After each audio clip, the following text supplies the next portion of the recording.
भाजपा के 400 पार के नारे को आप किस तरह से देखते हैं? आप देखिए ना, अभी 200 पे आ गए हैं, अभी 150 पे आ जाएंगे। भाजपा जो पैम्पलेट्स निकाल रही है उसमें साफ साफ आपकी जो सारी गारंटी है उनको मेंशन करके लिखा जा रहा है कि आपने अभी तक कोई भी गारंटी पूरी नहीं है और ना दिख रही है, तो क्या देखिए, कहेंगे? भाजपा के सुरेश कश्यप जी इस बार यहाँ से दूसरी बार चुनाव लड़ रहे हैं और 15 साल से लगातार भाजपा का इस सीट पे कब्जा है, तो इस बार आपके नेतृत्व में कांग्रेस का क्या करेगी? जो लोकसभा के चुनाव होने वाले हैं हिमाचल की चारों सीटों पर और जो साथ ही विधानसभा के भी चुनाव है, तो इन चारों सीटों पर कांग्रेस की कैसी तैयारी है और आपकी शिमला कॉन्स्टिट्यूंसी में कैसी तैयारी चल रही है? भाजपा के लोगों का कहना है कि कांग्रेस के पास कोई विजन नहीं है, जिस वजह से वो भाजपा इस बार चारों सीटें हिमाचल में जीत रही है। आप क्या कहेंगे? एक बहुत बड़ी जिम्मेदारी के ऊपर ये काम करने के लिए आज मुझे प्रेरणा मिलते हुए अपने पिताजी के आदर्शों पे मुझे काम करने का सौभाग्य प्राप्त हुआ है। मैं और हिमाचल के लोग आपसे जानना चाहते हैं कि अगर आप यहाँ से शिमला पार्लियामेंट्री कॉन्स्टिट्यूंसी से जीत गए तो आप अपनी विधायकी छोड़ना पसंद करेंगे या सांसदी? लोकतंत्र को बचाना है। कांग्रेस पार्टी जिंदाबाद, जिंदाबाद, जिंदाबाद, जिंदाबाद। कर्नल शांडिल जिंदाबाद, जिंदाबाद, जिंदाबाद। नमस्कार, मैं शिवंशराज सिंह और आप देख रहे हैं ऑनलाइन पब्लिक रिपोर्टर। अभी हमारे साथ कांग्रेस के तेज़ तर्रार नेता और एमएलए विनोद सुल्तानपुरी जी हैं। आपको बता दें कि ये इस बार शिमला पार्लियामेंट कॉन्स्टिट्यूंसी से एमपी के चुनाव लड़ रहे हैं, तो ये इनसे बातचीत शुरू करते हैं। सबसे पहले मैं आपसे ये जानना चाहूँगा कि जो लोकसभा के चुनाव होने वाले हैं हिमाचल की चारों सीटों पर और जो साथ ही विधानसभा के भी चुनाव है, तो इन चारों सीटों पर कांग्रेस की कैसी तैयारी है और आपकी शिमला कॉन्स्टिट्यूंसी में कैसी तैयारी चल रही है? देखिए, 6 विधानसभाओं के चुनाव आए हैं और 4 पार्लियामेंट के हैं।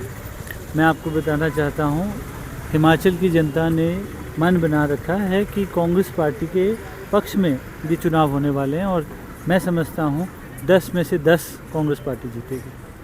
जिस शिमला पार्लियामेंट्री कॉन्स्टिट्यूंसी से आप लड़ रहे हैं, इससे पहले आपके पिता केडी सुल्तानपुरी जी भी यहाँ से 6 बार जीत चुके हैं, सांसद बन चुके हैं, तो आप अब लड़ रहे हैं, आपको कैसा लग रहा है?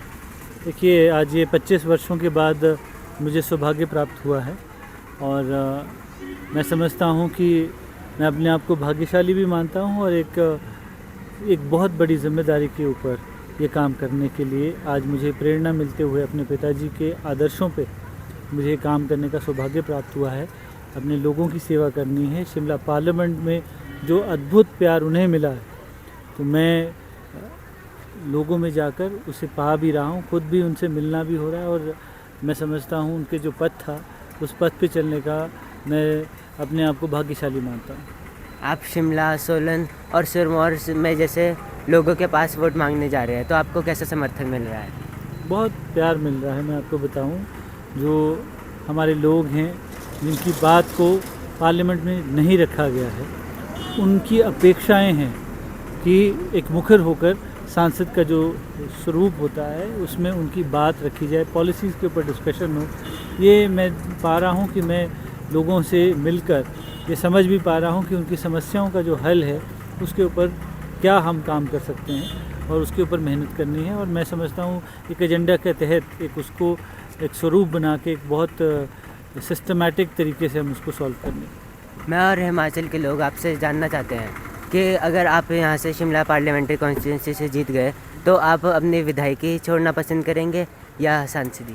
देखिए, ऐसा है, जिस मुकाम के लिए मुझे भेजा गया है वो मेरा टारगेट है और मैं जिस चीज़ को, जिस चैलेंज को मुझे अभी भेजा गया है, I will accept that. And मैं समझता हूँ पार्लियामेंट का अब चुनाव लड़ा जा रहा है तो पार्लियामेंट ही रखा जाएगा।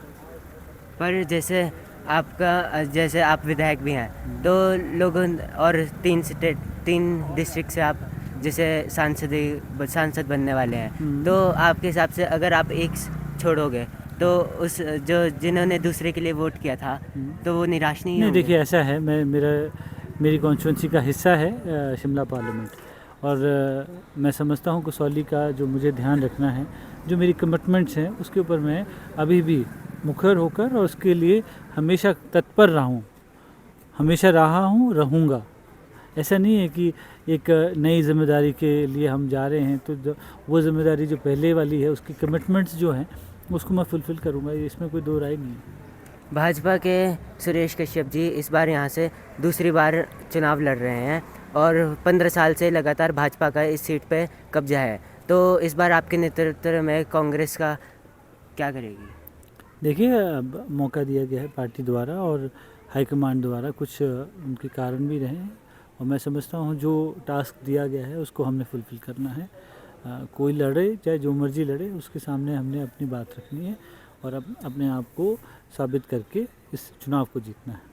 भाजपा के लोगों का कहना है कि कांग्रेस के पास कोई विजन नहीं है, जिस वजह से वो भाजपा इस बार चारों सीटें हिमाचल में जीत रही है। आप क्या कहेंगे? अनफॉर्चुनेट है कि उन्होंने इस तरह से टिप्पणी करने की उनका स्वभाव बन गया है और मैं समझता हूँ जब त्रासदी आई और त्रासदी के समय जब हमने रेजोल्यूशन मूव किया विधानसभा में, उसका समर्थन तक नहीं कर सके, दिल्ली तक उस बात को नहीं रख सके कि हमारे प्रदेश के ऊपर इतनी बड़ी आपदा आई है और उसके ऊपर एक चर्चा तक नहीं कर पाए। मैं समझता हूँ कटाक्ष करने के लिए सिर्फ कटाक्ष ही करते रहना ये मैं समझता हूँ हिमाचल के हित में नहीं है।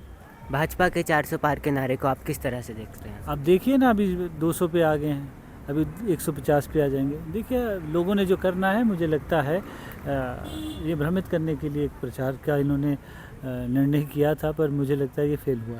अब शिमला पार्लियामेंट्री कॉन्स्टिट्यूंसी से अगर आप जीत जाएंगे तो आप क्या क्या काम करना चाहेंगे? देखिए, मैं बहुत मेहनत कर रहा क्या हूँ विजन और है? हमारा जो एजेंडा है वो बड़ा क्लियर है।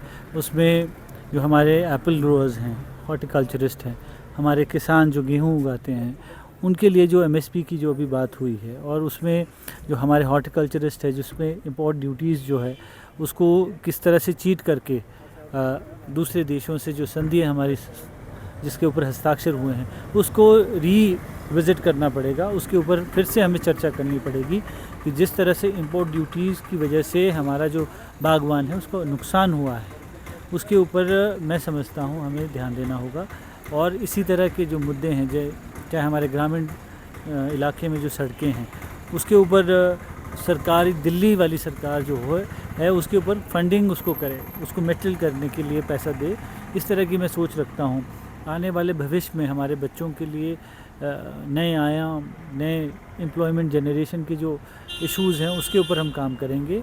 और एक बहुत महत्वपूर्ण जो मैं समझता हूँ मेरा एजेंडा है जिसमें पानी की जो मैनेजमेंट है, वाटर मैनेजमेंट, इसके ऊपर हम काम करने वाले हैं। वेस्ट मैनेजमेंट, जो हमारे टूरिस्ट